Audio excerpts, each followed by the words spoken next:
Perfecto el mundo. By a series of whimsical thoughts and the wee bit of faith that this fairy marijuana of me, I trotted along and found what I think you might say fairy sort of spirits wanted me to find, which is just these rocks right here, and and the colors I've seen today, and the color of the bird that went in there, and what happened earlier when I saw that color, and what happened now when I saw that color on the bird, and I stood in front of those rocks, which was a wonderful sprinkling of snow all around me, like somebody was ringing bells, just setting off wonderful little notes in my mind. Anyway, some people might enjoy that type of thing. I know I do today, and maybe it happens or will happen once a year by some great good fortune. And there's the log over there that kind of started it, that really bright red Arbutus log that kind of got my mind really seeing that vivid color in a way that, in this case, color, or in other cases as well, color has taken me into the what some people call the Devic world. Oh, there you go. There's a little sign from the Devic world there. And I'm happy and honored uh, to count myself anywhere near being among them. A seagull and birds are great messengers to me of that realm of sorts. And now I put you on to my sponsor, me. Oh, sorry, I had to yell suddenly for no reason. It's a good day. They call it Christmas. I call it a new lease on life that goes to the very depth of my heart and all the challenges of my being. If you will, all the little fears and things which resurface from day to day. Ways we risk making too much of them, and the ways that we have to risk little of them, and the way we let they too speak to us in terms of our time. And sometimes they force their way in, and sometimes I learn, not always, to appreciate how other people deal with those things, because mostly was the most negative result of how other people deal with life and its impact upon me.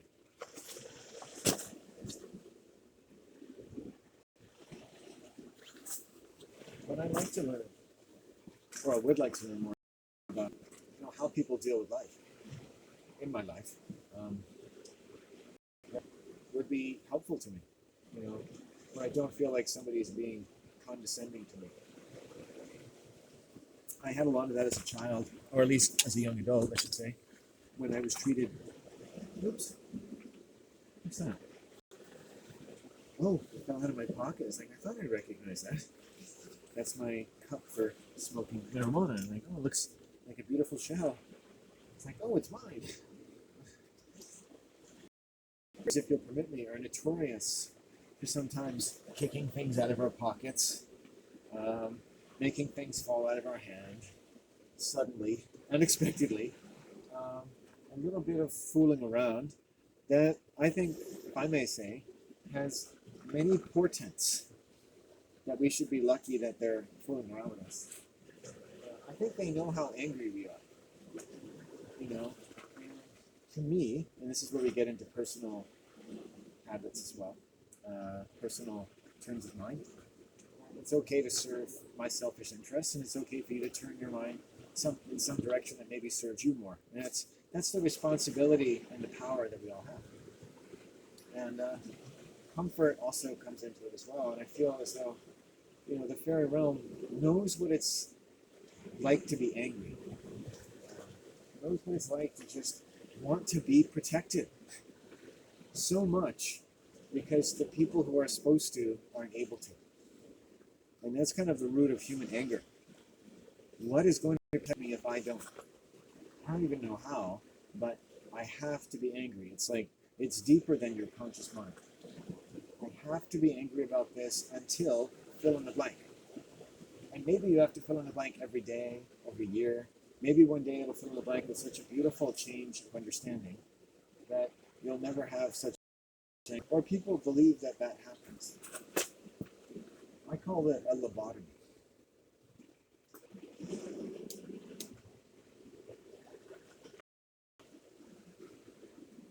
Anger is anger. You know, it has a meaning for us. Some people play it up, some people play it down. It's a choice, it's a fact of life for some people. You know, it's a lot of things. Other people have a perverse interest in sort of the speculative or the conjecture that everyone has a lot of anger and it's bottled up into every life in the world that humans undertake. That's a cynical, medical, bitter view on the world from people often who have been hurt by human beings. And that human beings are often trained to behave a certain way. That's where you get all on TV, right? Different types of ways humans have been reliably trained and can to behave under various circumstances. Famous characters from TV. It's done so well you don't really think about it. You're surrounded by reinforcement of the fact, if nothing else, that most people fall into a certain category in terms of how they behave. When you're young, you meet people that are really, you meet people who are really good at telling stories. Their lives seem so exciting. They're really good at having sex, getting girlfriends and boyfriends. Really good at sports. They're really good at school. But all these people, without taking away from their accomplishments, we can look at the world cynically enough, if only to make sure that mercy that falls from heaven onto the place beneath gets everywhere it needs to go. That everyone, in a sense, has to use a coping system. Which takes us into the realm of abnormal psychology. Even if you want to back out the whole coping system thing and then back out into, hey, everybody does what they need to do and you're good shit. You know, and just, you know, mosey on your way.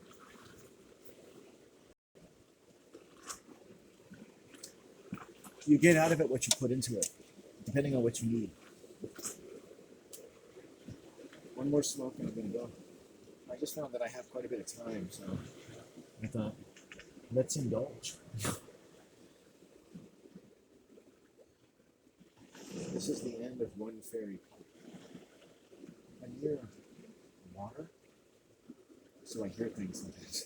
That's why I kind of look to the side. It picks up people, it picks up life, it picks up music. I can hear music. Yeah, it's amazing. It's instruments and choirs of spirits. Wow, it really gets you in the heart. Oh wow, it's quite a ribald company. Oh my goodness. It's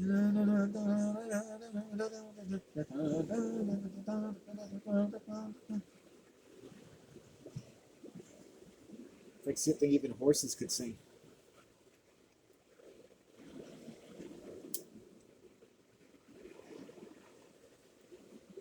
It's strange and wonderful for somewhat sad reasons and happy reasons, because human beings like me, or like other people, go to a magical place to find happiness in nature, in books, but also in life.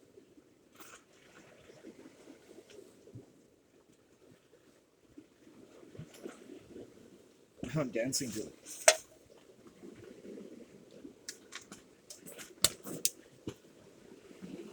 It's like the music of the stones and the sea and wind.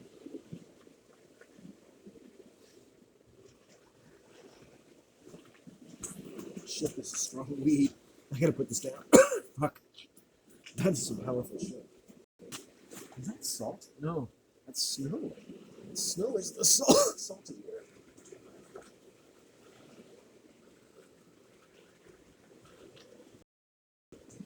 Can I nice ocean salt? Meaning roots. I'm near mud. Don't you love mud? There's a stone that's muddy. No one how stones couldn't be muddy. Stones out there that look like a seal. because the ocean is at a certain level where they go over the stone and then down, and the stone is black and asleep.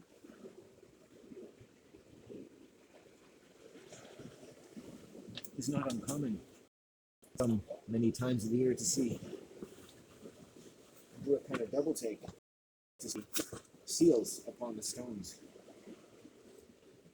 as the tide goes. And even as I hear people, it's the weirdest feeling. I'm gonna put these things away. I always get nervous about being seen to be loitering. Because we could, not yet, well, only in very extreme cases, because the person is mentally imbalanced. It's a trigger point for some people. I know that sounds awful, but I've found it's always good, no matter how relaxed you are, to assume that white people are crazy. And everyone is the better for it, because you learn to anticipate their needs, which could be many-fold. There we go.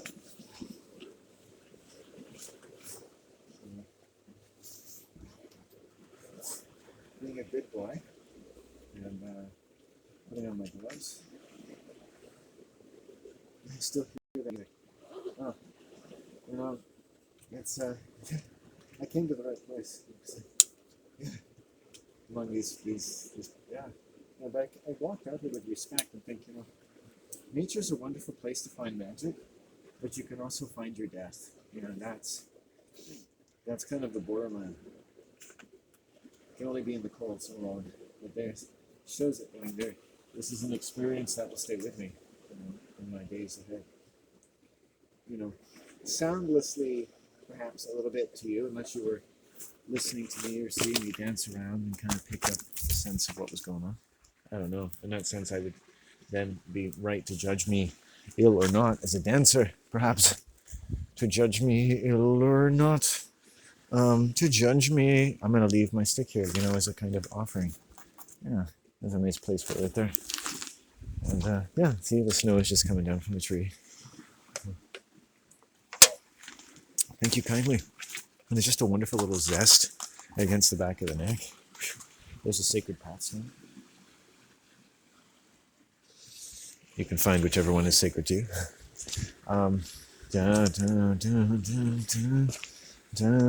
See you later.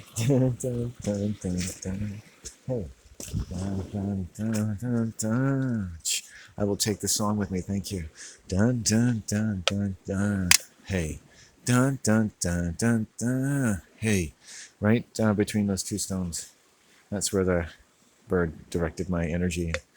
Dun dun dun dun dun. Hey. Dun dun dun dun dun. Hey. The number 3, the sun. Tiwas, male energy. A heart, a happy face. Oh, I saw a heart in the snow today.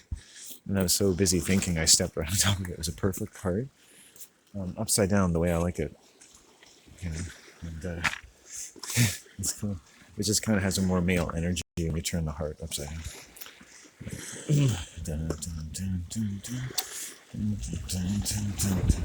I just think, for me as a man, I just need a little recognition or self-recognition as a man now and then. That's all I need. I don't need a lot.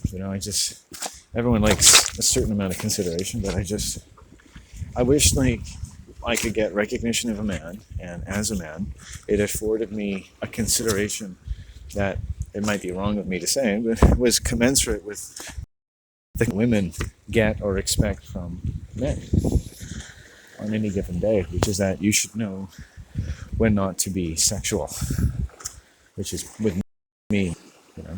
You might think that unreasonable, but nothing good ever comes from being sexual, so I'm just telling people, putting that into the ethers. It's not what I'm looking for, and maybe for that reason I'll be alone the rest of my life. I think it's a noble thing to believe, as a sacred pastime, and a very complete way of thinking.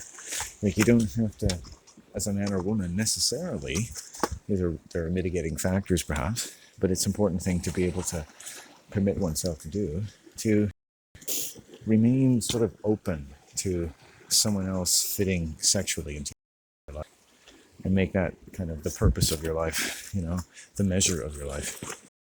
You could have sex with someone, or apply for their affections in such a way that having sex would be much desired and enjoyed in various positions, and it would be like these, and you do each other in various rooms and just celebrate the joy of sex in your own personal, amazing, everybody should want to be as happy as you kind of way. Which basically never happens. But people, I think, quite reliably enjoy and prefer many of the types of people whom they choose to be around physically. Just isn't me.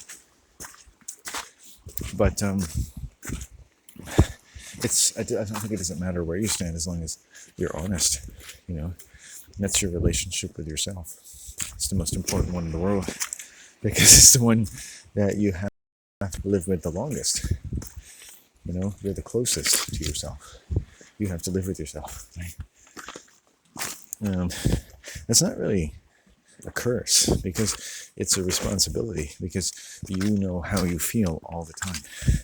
And if anybody knew how you felt from day to day, all of the nervous tissue that becomes your feelings, shock and trauma in any way, shape, or form, if that were adequately measured while you were inside your mommy's tummy all of your life, right?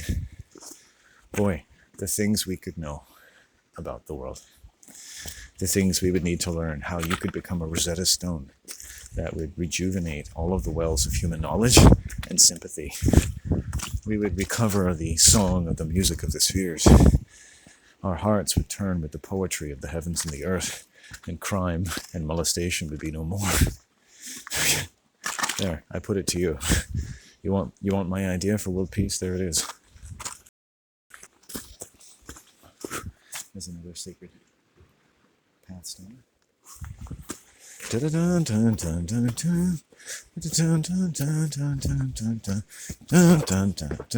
Almost tripped. Almost tripped. Almost tripped.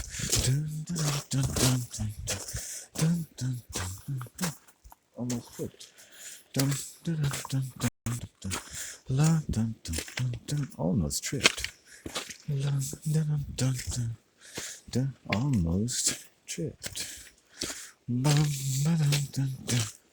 I almost tripped.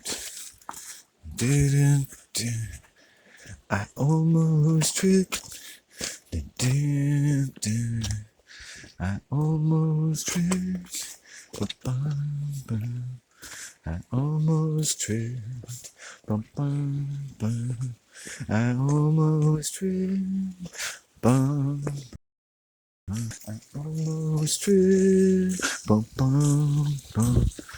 I almost tripped.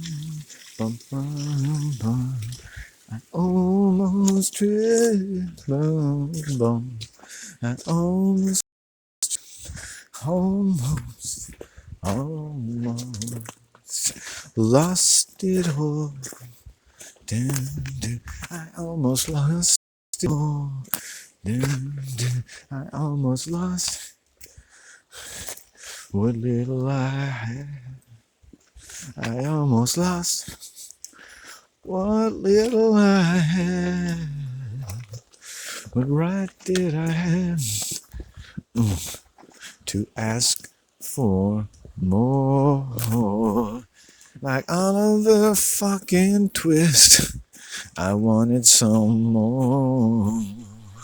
Give me some more of that pudding and some more of the cheese, and more of that flesh and blood in the leaves. Yeah. Hey. Yeah. Having a good time here. The landing hour, where cocktails are anonymous. Shaken. and also very stirred.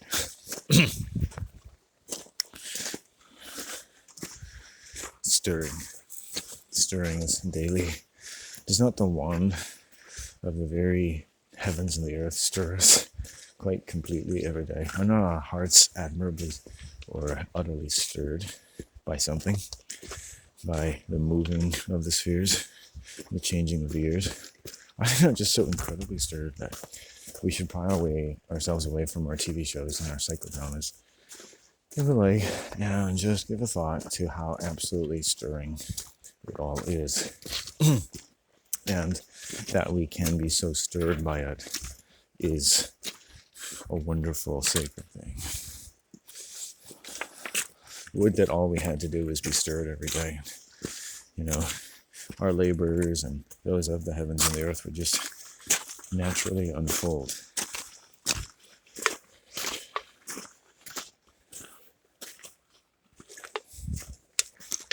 And the way they unfolded would stir us so. And we were the judge of that. Then all would be well. There's a lot of magic still in our lives by a nice walk on the beach. I would certainly attest to that. It's different and vastly different, as we all are, powers unto ourselves. And I've never yet reconciled that with any other person, to be sure. There always seems to be things getting in the way. Like Sven's penis on the set of ABBA, the musical.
It's too cold to record